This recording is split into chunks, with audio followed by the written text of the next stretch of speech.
listening, however you are listening, I want to welcome you back. My name is Grayson Man. This is the MWP, also known as Your Man with a Plan, podcast episode 19. 19, wow, this is kind of crazy. We're almost to 20 episodes of this podcast. As always, and as we always start this podcast, I want to thank you guys for the incredible support. We are on Spotify, Apple Podcasts, Breaker, Radio Public, YouTube, and so much more. Whether you're listening, however you're listening, I would like and very much appreciate a follow, subscription, or a 5-star review to help support this podcast. Today we're going to talk about Dak Prescott. I literally just found out about this. He signed his 4-year, $160 million deal. He is inked to be the Cowboys franchise QB for years to come. We're going to talk about the NBA AllStar Game and the stuff that the NFL really can't get right.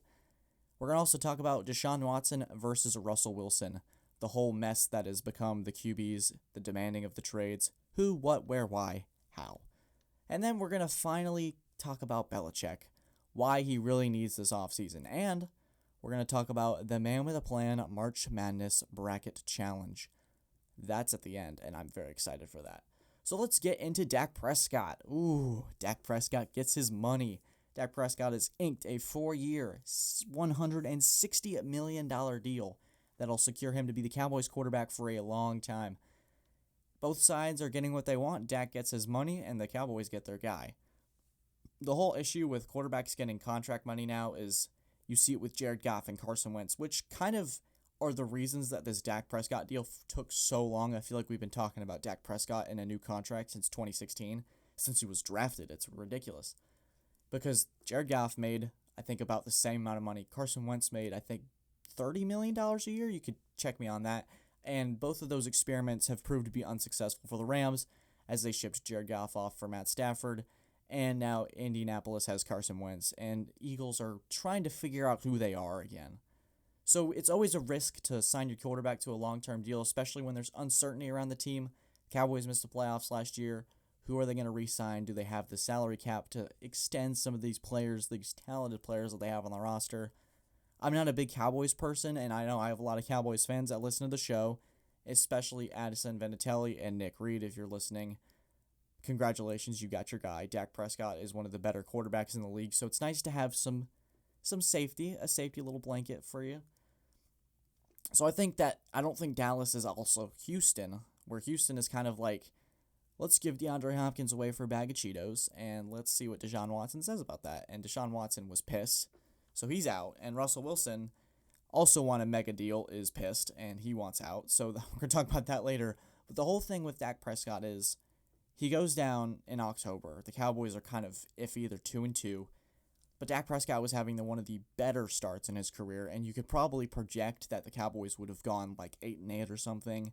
Their defense was very suspect, but Prescott would have kept them in a lot of games that they lost this year, and they probably would have won the division without trying. So there's Dak Prescott's leverage, and we talked about that in the last episode. Nick Reed actually asked a question about Dak Prescott, who had the more leverage, and now, Nick, you get your wish. I think I was reading our group chat.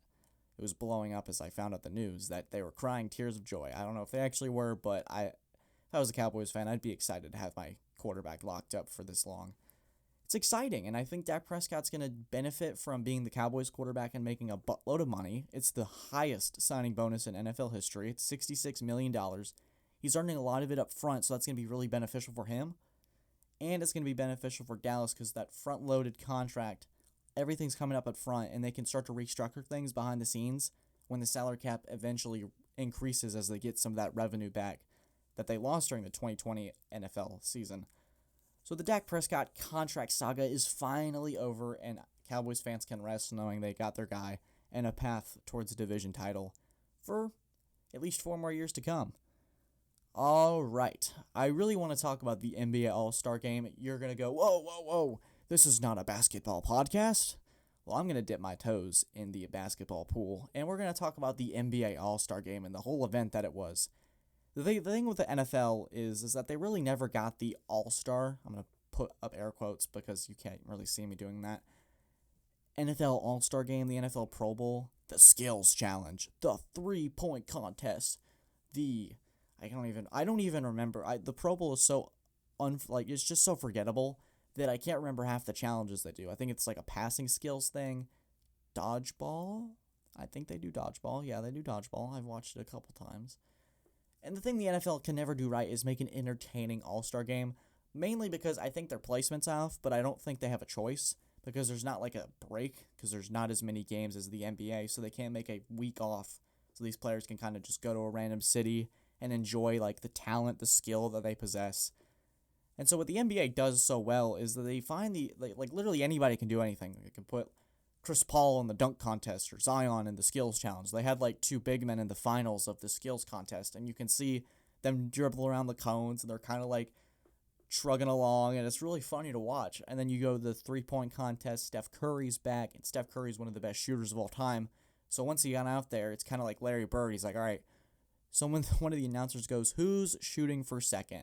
And so Curry goes like 31 points, and then he hits like a buzzer beater, quote unquote, to win the three-point contest, and you're like, yeah, that's Steph Curry.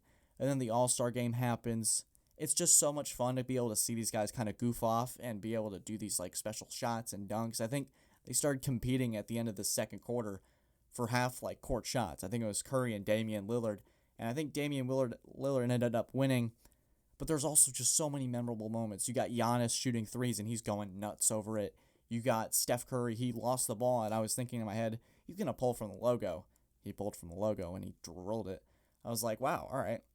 It's a better league when Steph Curry's playing. He's so likable as a player, and he's so relatable. I feel like a lot of people like me, I'm like 5'9". I'm not really this hulking figure, but I can go out and shoot a basketball. I'm like, yeah, I could be like Curry.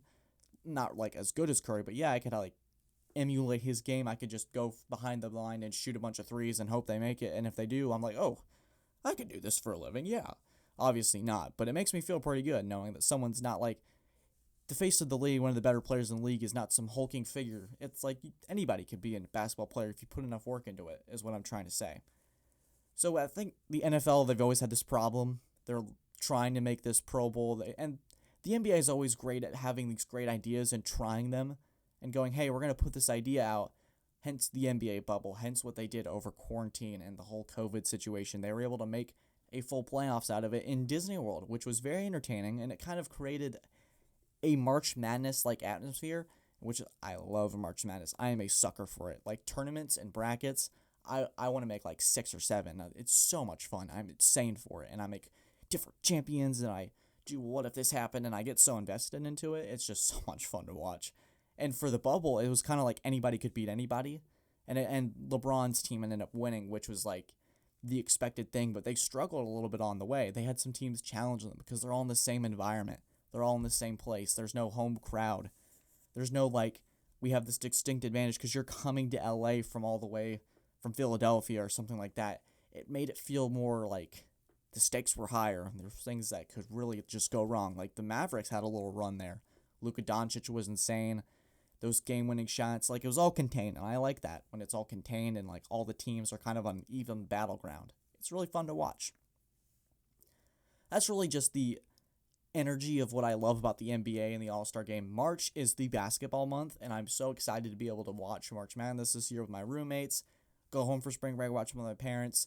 Clemson is in March Madness again, and that'll be fun. That'll be fun to see the college my freshman year try to get the tournament, try to get the championship, so that'll be fun. All right, let's talk about Deshaun Watson and Russell Wilson. Oh, I feel like every other day there's a new rumor that's like, breaking, water is wet, breaking, Russell Wilson's pissed. And you're like, oh, really? Breaking, Seattle management is mad at Russell Wilson. I was listening to the Colin Cowherd this morning, the podcast, on my way to get my COVID-19 test, and they said that the season ticket management left Russell Wilson's name out of the thank you note. I was like, oh, so they're actually kind of being petty. So I decided, I was like, you know what, I want to kind of do a comparison. What is going on with Russell Wilson and Deshaun Watson as a whole? And it's kind of funny, when I was doing my little note-taking, I was writing stuff down to kind of reference. Management is mad at Russell Wilson. I mean, Russell Wilson's probably a little upset, but it's kind of an inverse. Management wants Deshaun Watson back, and management wants Russell Wilson to go away. And I have seen the trading spots, the landing, preferred, destination, location, all this stuff. And I would really love to see Russell Wilson on the Chicago Bears. Not because they've been this struggling franchise that can't find the QB. They had Trubisky go on this run for a year. but I feel like they'd be such a fun team to watch if their offense could match the championship level that their defense is. They would have beat the Saints in the wild card this year if they had Russell Wilson on that team. Can you imagine? I mean, the Bears and the Saints were 7-3 at halftime with a dropped touchdown pass, Javon Wims. Man, oh, poor guy. And I think they probably would have made a run at the Super Bowl. They probably would have been playing in Chicago. Let's start that off. I think it would be so exciting because you'd have Allen Robinson, Russell Wilson, you'd have Matt Nagy try to be able to prove himself and revitalize a Chicago identity that's always been, if we score 10 points and win, I'm happy. It's kind of like they kind of grind it out, they get it going. I mean, they were kind of entertaining to watch with Jay Cutler, where they were kind of a wild card, and Jay Cutler was always a personality, but seeing Russell Wilson on Chicago would be kind of just, it would shake up the league. It'd be insane because I think Seattle would just go down to the dumps. They'd be a terrible team because I think Russell Wilson makes the team that it is. He literally puts them on their back, and he's like, all right, I can do this. And when things start to fall apart and Russell Wilson starts to play a little bad, you see what happens. And not to say that Seattle doesn't have pieces. They got Metcalf. They got a great running group, Carlos Hyde, Chris Carson. I think McKissick is somewhat in that mix, but I'm not entirely sure if he's on the roster still. They got Jamal Adams on the other side. You want to say Blitz Boy or the whole meme, but he's still a pretty good player. He makes a lot of good hits, a lot of good tackles. You're going to say, oh, but he didn't say anything about pass coverage. Well, I can see where his faults in his game are. He's not very good at recognizing coverage. I mean, he was paired up against Stephon Diggs and he torched him. They blew out Seattle. It was ridiculous. I think Seattle still ended up scoring 30 points because Russell Wilson's that good, but Buffalo was 45 and the game was out of reach. And Russell Wilson had to make some game. He had tried to put them back in the game, and he threw some interceptions, so you kind of see where that happens. And then you flip the script, and you talk about Deshaun Watson and the Houston Texans, and you're like, oh, that was a rough year.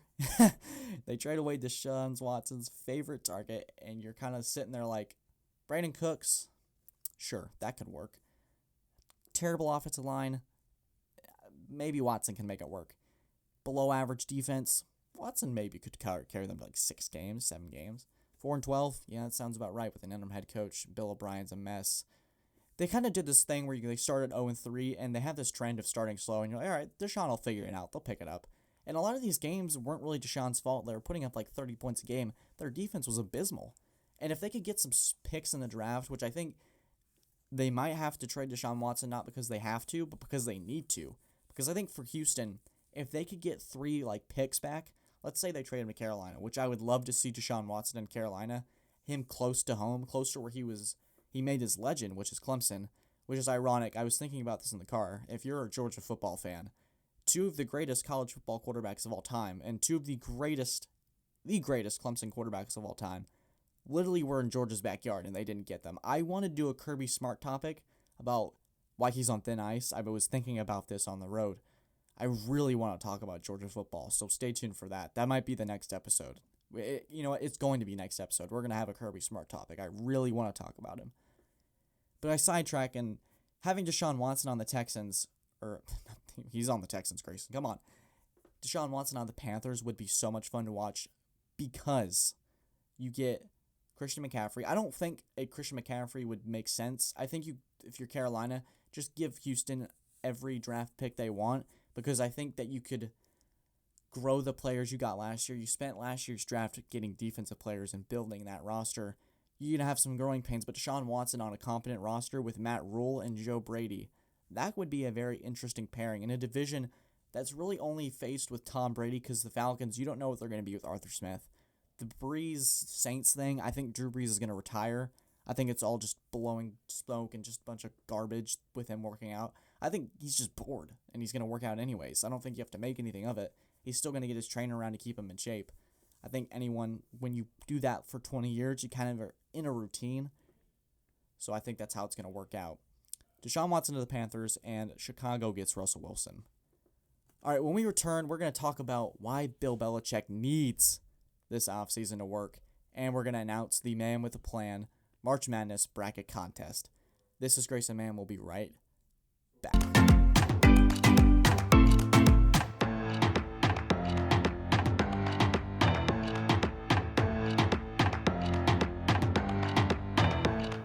All right, and we are back. This is the Man with Plan podcast, episode 19. We got Bill Belichick.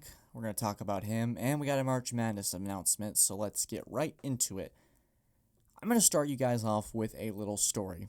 It's March of 2020. We've just entered this strange new world. Quarantine. It stinks. We're sitting on our couches. We're sitting at home. We're bored. And then the phone rings. ESPN tells you Tom Brady is signing no longer with the New England Patriots. He will make a free agency run and test the waters, see which team wants him. If you're a Patriots fan, you're depressed. If you're the rest of the NFL, you're celebrating. The dynasty is finally coming to a crumble. And then you start to talk. Tampa Bay is in the rumors. They're in the front-runner seat to get Tom Brady, and they eventually land the GOAT, the all-time QB. And so you start to have a debate. Bill Belichick versus Tom Brady. Who made who? As they go through the Tom Brady documentaries and all the celebration, the championships that they won together. Who's going to come out of this on top? Who's going to win the divorce? Tom Brady or Bill Belichick? Some would say Brady's going to take the weapons to heights that Tampa Bay's never seen. He's going to break Peyton Manning's passing touchdown record. You're going to say Belichick's the mastermind behind all of this. The age will catch up to Tom Brady, and Belichick will form a roster that is unbeatable and resemble the Patriots dynasty of old. So you wait for 6 months for the season to start, and you see that Cam Newton, a former MVP, a different kind of player, has joined the New England Patriots. Are the Patriots going to be fun now? Are the Patriots going to be a different team that runs the football, that's aggressive, that goes for these stars, you want to say?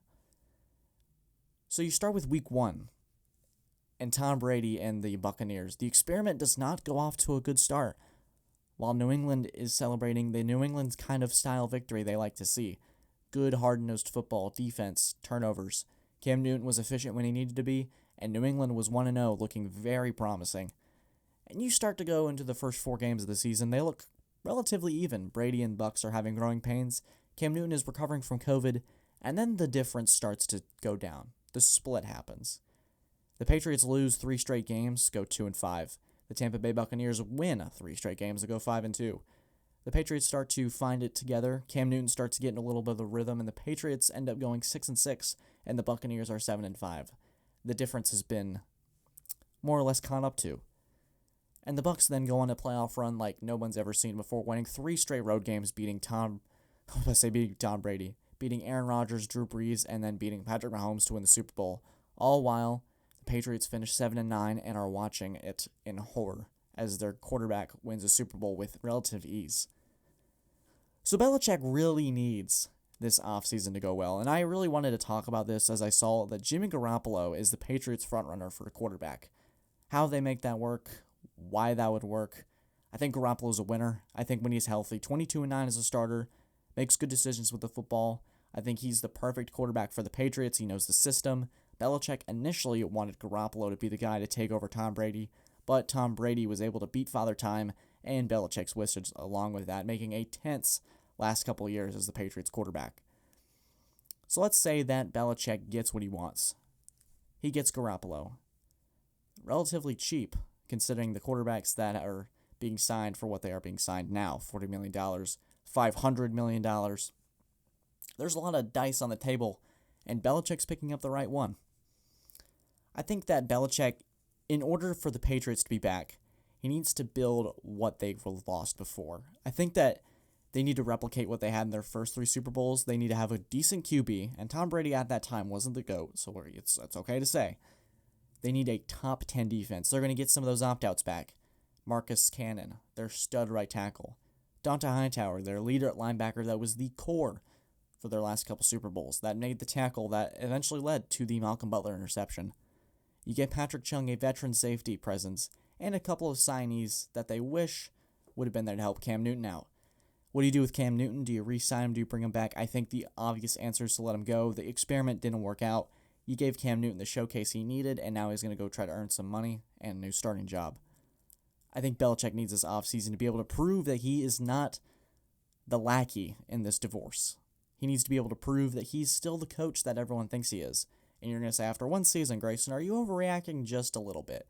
To which I say, absolutely not. This is the NFL media we're talking about here. You lose a couple games and things get a little vicious. with a lot of new pieces going into the league, Trevor Lawrence, Zach Wilson, Justin Fields, New England won't necessarily need to acquire those, but they're going to have to make some moves. With the lot of salary cap they have, there are no excuses. There is no, there was a COVID year, there was no training camp to help out Belichick. There's a full offseason this year. There's a full free agency period this year. Teams can visit. Teams can make moves without the fear of there not being a season. The NFL is going into full swing in 2021. We're all excited for it. But Belichick needs this the most. This is the time for him to not be the conservative mastermind that he is. He needs to go all in and be aggressive because the New England Patriots and his legacy count on it.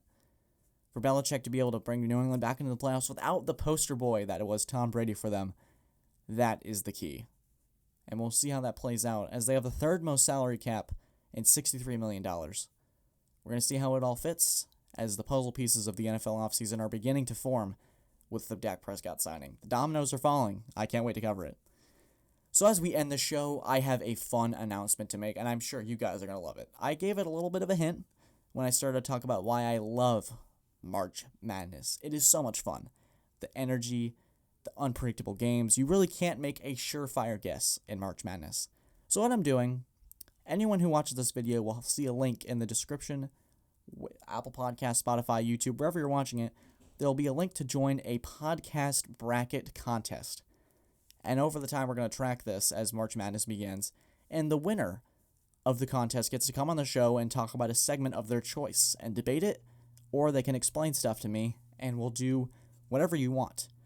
But the gist is, you get to be on the show, and we'll work it out from there. But that's the key.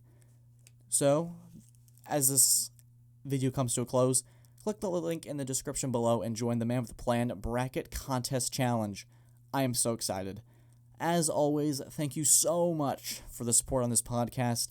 It has been a thrill to come back each day and see what you guys think, what you guys are listening to, where you're listening to. It's so humbling, so fantastic. My name is Grayson Mann. This is the Man with a Plan podcast. This is episode 19.